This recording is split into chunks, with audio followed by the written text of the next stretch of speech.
ગામડાની અંદર જે કાઠી આવ્યો હતો ને એને કીધું, ગામ લોકોએ કીધું કે ભાઈ મારા રે મુખી તમે આવા ગરીબને ઘેર ચા પીવા ગયા. ત્યારે ગામડાનું કાઠી કહે છે, કોણ કે છે ગરીબ છે, એને મને ચા પાઈ છે, ભલે મીઠાની ચા પીવડાવી પણ મને એને ચા પીવડાવી છે. અને તમે જો એને ગરીબ કહેતા હો ને તો મારી 100 વીઘા જમીન એને દાન આપું છું અને મારી દીકરી એને પરણાવી દઉં છું. ગરીબ કેવી રીતે કહી શકાય? આપણી દ્રષ્ટિથી કેવળ ગાડી, મકાન, બંગલો, રૂપિયા, સોના ચાંદી નથી અને આપણે ગરીબ કહીએ છીએ, પણ એના હૃદયની ઉદારતા કેટલી છે કે આવનાર વ્યક્તિને રકાબી ચા પીવડાવે છે, બેસાડે છે, ભલે ગાડલું નથી પણ ફાટલી ગોદડી પર આવકાર આપીને બેસાડે છે. એ એના પ્રમાણે ધનવાન છે, પણ આપણે સ્વીકારવા તૈયાર નથી. તો ભગવાને પણ આ 16,100 કન્યાઓનો સ્વીકાર એટલા માટે કર્યો કે એને કુવા તલાવ ન ભરવા પડે, એના તરફ કુદૃષ્ટિ ન જુએ અને સ્વમાનથી જીવન જીવી શકે. સમાજને કાયર બનાવવાને બદલે સમાજને સક્ષમ બનાવવાની જરૂર છે. અનાદિકાળ પહેલા સમાજની અંદર ધર્માંતર થયા પછી જે અપકૃત્ય થતા હતા એને કૂવો ભરાવડાવતા, મારી નાખતા હતા, એને ગમે તે કરી નાખે. હવે તું ના જોઈએ એ જડવાદની અંદર આજે વિકૃત પરિસ્થિતિ આવી છે, આપણી સામે આવીને ઊભા છે. સ્વીકારવાની જરૂર છે. ભાઈ ભૂલ થઈ ગઈ, કઈ વાંધો નહીં, ચાલ. એક ભૂલ ક્ષમાને પાત્ર છે. વારે વારે ભૂલો કરો તો ક્ષમા નહીં, પછી શિક્ષાને પાત્ર છે. પણ ક્યાંક જડવાદના નિયમની અંદર આપણે આપણા પરિવારને પણ તોડફોડ કરી નાખીએ છીએ. ભગવાને આ વિચાર દ્વારા સમાજને એક નવો વિચાર આપ્યો. ઉગતાને બધા જ પૂજે છે. ઉગતા સૂરજને આપણે પગે લાગીએ, પાણી ચડાવીએ, પણ આથમતાની સામે જોવા જાય છે કોઈ? જે આથમ્યો છે એ જ આવતીકાલે ઉગવાનો છે.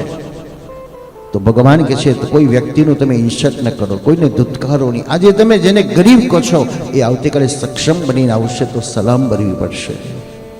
દરેકનો આદર કરો, અનાદર કોઈનો ન કરો. એ કૃષ્ણએ સમાજને વિચાર આપ્યો. ભગવાન ઇન્દ્રપ્રસ્થમાં આવ્યા.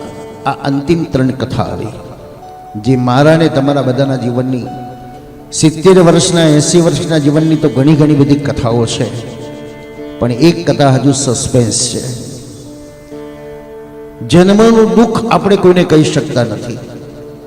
અત્યારના દુઃખો તો આપણે ફરિયાદો કરીએ, વાતો કરીને બહાર કાઢી નાખીએ છીએ, પણ જન્મના સમયે કેટલું દુઃખ થયું એ આપણે કોઈને કહી શક્યા નથી.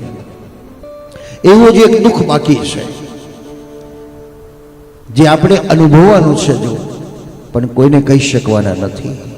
અને તે દુઃખ કયું? મૃત્યુનું દુઃખ છે. એ સમયે કેટલી પીડા થાય છે, કઈ મુસીબત છે, કઈ મૂંઝવણ છે, આપણે કોઈને કહી શકતા નથી. જાણીએ છીએ, અનુભવીએ છીએ, સમજીએ છીએ, છતાં પણ કહી શકાતું નથી. કારણ આ દુઃખ સ્વ અનુભૂતિની કથા છે. પોતાની જાતે અનુભવ કરવાનો છે. જન્મ મૃત્યુ જરા વ્યાધિ દુઃખ દોષાનો દર્શન. મારા ને તમારા જીવનમાં કેટલી તકલીફો આવી છે, આર્થિક, પારિવારિક, શારીરિક, માનસિક. એ બધી જ પરિસ્થિતિઓમાં સમાજે, પરિવારે, સગા સ્નેહીઓએ બધાએ સાથ આપતા આપણે અહીં સુધી પહોંચ્યા છે. પણ હજુ એક અંતિમ એક્ઝામ જે આપણી બાકી છે. જીવનની એક્ઝામની અંદર તો પરિવાર, સમાજે બધાએ સાથ આપ્યો, પણ એક એક્ઝામ એવી છે જ્યાં શરીર પણ સાથ નથી આપતું, શરીરના ધડકણ પણ સાથ નથી આપતા, ત્યાં શ્વાસ પણ સાથ નથી આપતો. અને એ સમય કયો? મૃત્યુ. એ સમય સાથે શું આવે છે? કઈ વસ્તુ કામમાં આવે છે? તો આ સત્સંગ જ ત્યાં કામમાં આવે છે. બાકીનું બધું જ નકામું છે. ભગવાન ઇન્દ્રપ્રસ્થમાં આવીને પાંડવોએ કીધું અમારે યજ્ઞ કરવો છે. ચક્રવર્તી રાજા બનો તો યજ્ઞ થાય. બધાને જીતવો બહુ જ સહેલો છે, પણ જરાસંઘને જીતવો બહુ અઘરો છે. આપણો એક અવાજ પડે તો 100 માણસ શાંત થઈ જાય, એટલી આપણી તાકાત છે. પણ આપણી અંદર બેઠેલાને આપણે શાંત કરી શકીએ ખરા? એ અહંકાર, અભિમાન, રાગદેશ. રોગને બૂમ પાડો તો રોગ ભાગી જાય ખરો? ત્યાં તો કડ વાપરવી પડે, ચરી પાડવી પડે તો રોગ જાય. બહારના શત્રુને વશ કરવા બહુ જ સહેલા છે, પણ આપણી ભીતરમાં બેઠેલા શત્રુને જ વશ નથી કરી શકતા. તેથી ભગવાને કીધું એને બળથી નહીં મારા, એને કડથી મારવો પડશે.